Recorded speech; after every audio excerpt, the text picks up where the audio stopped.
It's another day in a world gone mad. I'm Jeff Allen Wolf, and I'm back again to give my commentary on the news, so thank you for joining me. This episode, I'm going to talk about the Musk Trump feud. That's right, Donald, the delusional dictator, and Elon, I believe I'm the real President Musk, are battling it out.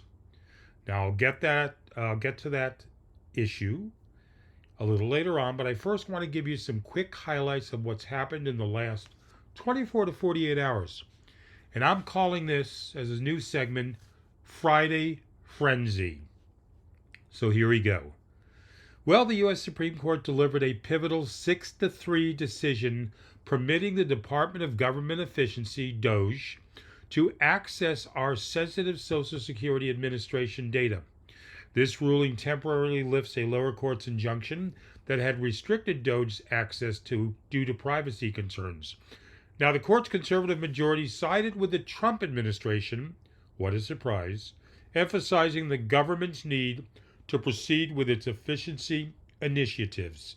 However, the liberal justices dissented, expressing grave concerns over potential privacy violations and the lack of demonstrated need for such broad access. DOGE, established by President Trump and initially led by Elon Musk, aims to modernize federal operations and eliminate waste. The administration argues that accessing our Social Security data is crucial for identifying and preventing fraud within the Social Security system. Critics, however, warn that granting DOGE unfettered access to personal information such as Social Security numbers, our medical records, and financial data poses significant risks to individual privacy and lacks adequate oversight. This decision by the Supreme Court underscores the ongoing debate over the balance between governmental efficiency and the protection of personal authority. Now, as legal challenges continue, the implications of this ruling will likely influence future discussions on data access and executive authority. The ruling is not a surprise to me, really. It's a disgusting ruling, a completely wrong ruling, and a total invasion of our rights and privacy. But I've said this multiple times before in previous episodes. That's not going to stop the Republicans and their supporters. The Supreme Court has lost their way. World Pride controversy in D.C. LGBTQ plus communities gathered in Washington despite safety concerns, celebrating World Pride 2025 with parades, art, and activism. Now, federal authorities closed DuPont Park ahead of World Pride events due to safety concerns. LGBTQ plus activists criticized the move as discriminatory. No words for this other than veiled bigotry is what I'm thinking. Human trafficking awareness in Omaha. Nonprofits are raising awareness about human trafficking risks as crowds gather for the College World Series. It's good to hear of some noble actions finally being taken by some people, as opposed to what the norm is happening today. In international news, Norway strengthens rape laws. Norway passed a landmark law criminalizing sex without explicit consent, joining a broader European trend in sexual assault legislation. It's good to hear that Norway is protecting people and penalizing people who commit rape. Russia's largest aerial assault on Ukraine, June 6, 2025 today. Overview. Russia launched its most extensive aerial assault on Ukraine since the beginning of the war. The attack was a direct retaliation for Ukraine's surprise drone offensive days earlier, known as Operation Spiderweb. Now, the details of the assault are as follows. Russia deployed 407 drones, 45 missiles, including cruise and ballistic missiles. Ukrainian air defenses intercepted 368 drones and 36 missiles. Targeted cities were all over Ukraine. At least 4 killed, including 3 emergency responders in Kiev, with 50 plus injured. Extensive damage reported to homes, power stations, and rail networks. Ukraine's Operation Spiderweb happened June 1st when Ukraine launched coordinated drone attacks on Russian air bases in Siberia and the Arctic. Over 40 Russian military aircraft were destroyed, including Tu-95 and Tu-22M bombers. This attack significantly weakened Russia's long-range strike capabilities. Now, the international response, U.S. President Trump, after speaking with Putin, confirmed awareness of Russia's intent to respond and urged measured force. Now, Ukrainian President Zelensky condemned Russia's retaliation, called for increased global sanctions and support. You know, this marks a sharp escalation in warfare tactics on both sides. Ukraine is now capable of striking deep within Russian territory with high precision. Russia's retaliation signals both its vulnerability and its continued reliance on overwhelming aerial force. Experts warn of further escalation and stress the need for international diplomacy. Trump made a comment recently saying, you know, it's like two children in a playground. I'm paraphrasing. I should just let them fight it out. How frigging irresponsible you are, Donald, allowing this bloodshed to continue. Israel arms Gaza clans. Prime Minister Netanyahu acknowledged arming certain clans in Gaza to oppose Hamas, sparking international debate. Netanyahu won't stop. He's on his own, protecting his rep, doesn't care about his country, it seems, and creating, a chaos just like Donald's doing in our country. D-Day 81st anniversary, leaders and veterans gathered in France to commemorate the 81st anniversary of D-Day at Bayeux War Cemetery. In Glastonbury, there was a festival, and the lineup will include the 2025, the band called the 1975, Neil Young, Olivia Rodrigo, and Rod Stewart in the Legends slot. And that's the Friday Frenzy, to catch you up to date on a lot of things that have happened in the last 24 to 48 hours. Ladies and gentlemen, let's get to our featured boxing match. I turn this over to ring announcer Mark Sampson. Mark, in the red corner, the stable genius, the man who's 6'5" and 210 pounds and in perfect health. Hey, can you people stop laughing in the front row? Fighting out of Mar-a-Lago against everyone, and currently the delusional dictator, the waste of DNA, I bring you Taco Man. And in his own corner of the world's richest man, the man who thinks he can solve anything at all, and if he can't, then fuck it. He'll destroy it. I bring you Elon, the man who thought he was the real president, Musk. Okay, so the two grown-up babies are going at it, and it's deteriorating into a puddle of sludge. So let me give you a breakdown as best as possible. Let's go to a deep dive, what took place, and I'm going to give you a timeline, okay, as best as possible. There were a lot of things said that I don't have everything here, but this is the overview for those of you who want to know what the hell's going on. This is for June 2nd to June 6th now currently, the Trump-Musk feud, okay? June 2nd, Musk's initial critique. Elon Musk posts on X calling Trump's one big beautiful bill a disgusting abomination. Musk claims the bill would raise the deficit by $2.4 trillion over the next 10 years. June 3rd, Trump's response. Trump says he's disappointed in Musk during a press briefing with German Chancellor Friedrich Merz. He claims Musk knew the bill's contents and is only criticizing it for attention. June 4th, escalation on social media. Musk fires back on X. Donald knew I didn't see the bill, Musk says. Without my support, he'd still be golfing in Mar-a-Lago.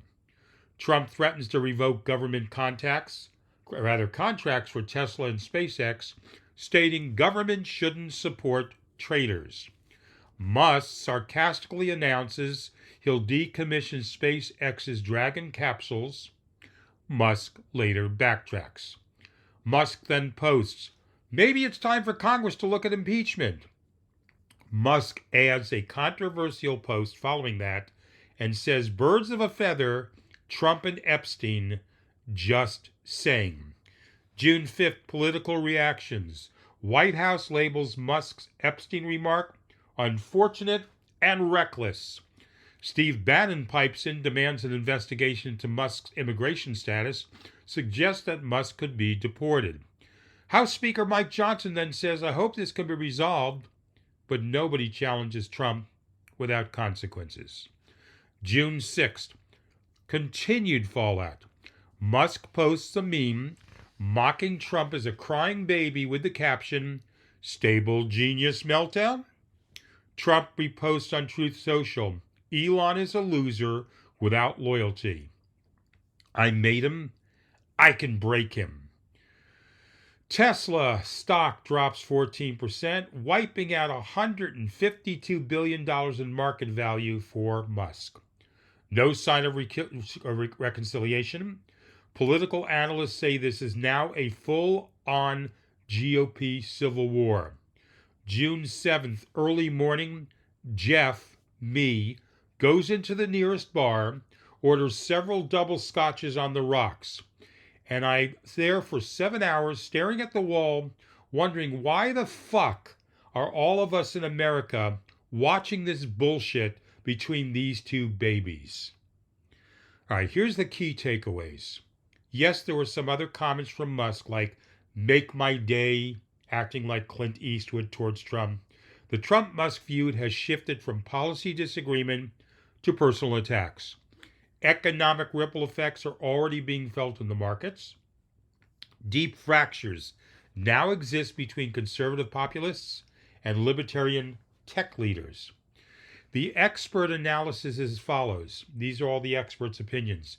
Trump-Musk feud ramifications. Long-term ramifications of this feud. 1. Mutually assured destruction. Tech journalist Kara Swisher warns the feud could lead to a mutually assured destruction. Musk controls critical infrastructure like Starlink and SpaceX, while Trump can weaponize federal authority. Both men could cause serious harm to each other's empires. Number 2, economic and market impacts. Tesla shares, like I said, dropped over 14%, 150 billion plus due to the feud. Trump media also dipped 8%. Analysts warn of reduced investor confidence and possibly regulatory blowback for Musk's projects, especially around EVs and autonomous vehicles. Number 3, political fallout and GOP dynamics. The rift exposes deep fractures in the GOP. Musk's criticism of Trump's tax bill might influence other tech donors. This could cost Republicans critical support heading into the 2026 midterms. Number 4, Silicon Valley's political realignment. The feud is forcing tech leaders to rethink their alignment with Trump. Figures like Brad Gertzner and Gary Tan cautiously side with Musk. There's growing tension between libertarian-leaning technologists and Trump's populist base. Number 5, regulatory and legal challenges. Trump allies have suggested revoking Musk's government contracts and launching immigration investigations against him. This threatens SpaceX's work with NASA and could provoke lawsuits over political retaliation. Number 6, perception and brand impact. Musk's public spats are fueling movements like Tesla takedown, and Trump's brand also suffers when feuding with once allies. The reputations of both figures could face lasting damage. Conclusion about all this back and forth between Trump and Musk? Well, without reconciliation, both Trump and Musk face significant political, financial, and reputational fallout. Analysts agree this is no longer just a personality clash. It's a battle for influence that reshapes politics, tech, and the economy. Bottom line from me, Wolfpack listeners, we're caught in the middle of the room between this shit throwing between Donald and Elon, and obviously we're going to get it cut up pretty badly. All right, after ducking all that mudslinging and shit throwing between Trump and Musk, it's time to shift gears, and all the Wolfpack listeners joining me in drinking. That is if you drink. If not, it's a good time to start. Okay, this episode's uplifting story is about children. In fact, I'm going to offer you two stories involving children. Some acts of kindness and empathy. My first story I offer you involves a young boy's mission to spread love. Carter Kefauver, a 10-year-old boy from Whitehall, Ohio, began spreading kindness after being inspired by his mother's generosity. When his mother, Robin, donated her $275 raffle prize, Carter asked his mom why. She told him it only took $5 to be kind. That simple lesson sparked Carter's journey. Carter used $5 gift cards to show appreciation to sanitation and postal workers. He later expanded his efforts to create blessing boxes stocked with food and hygiene products, and free little libraries filled with donated books. He also assembled 75 crisis care bags filled with items such as fidget toys, teddy bears, snacks, and hygiene products. These were distributed to children in distress by local police officers. Now, following the loss of his mother, Carter founded a non-profit in her memory to continue his acts of kindness. He was named Whitehall's Youngest Opportunity Ambassador in 2023. Tip of my hat to you, young man, from the heart to other people's souls. Well done. My second story involves something called Crim Elementary's Kindness Room, fostering empathy in schools. I don't know if you've heard about this, but listen. On May 19, 2025, Crim Elementary School in Bowling Green, Ohio, opened a kindness room as part of the Lucan T. Boyle Campaign for Kindness. Now, the room honors the memory of Lucan Boyle, a 14-year-old who died by suicide in 2017 after experiencing cyberbullying. The room provides a safe, creative space for students to practice and express kindness. It includes art materials, cards, and supplies for crafting messages of hope, encouragement, and gratitude. Students can make items for peers, teachers, and even first responders. Photos of Lucan line the walls appropriately, serving as both inspiration and a reminder of why kindness matters. The initiative complements other school programs like Club Smile and Bobcat Leaders, which encourage positive leadership and inclusivity. Now, Principal Zeb Kello emphasized we have to teach kids how to be kind. It's a skill like anything else. Two stories well done from children, paying it forward, so to speak. Hopefully, these two stories inspire you and set up your weekend properly. This is A World Gone Mad. I'm Jeff Allen Wolf. I'll be back again Monday. I really hope to hear from you. I could use your energy and input. Otherwise, I'm sitting in a room talking to myself. Have a great weekend until Monday. Stay hopeful.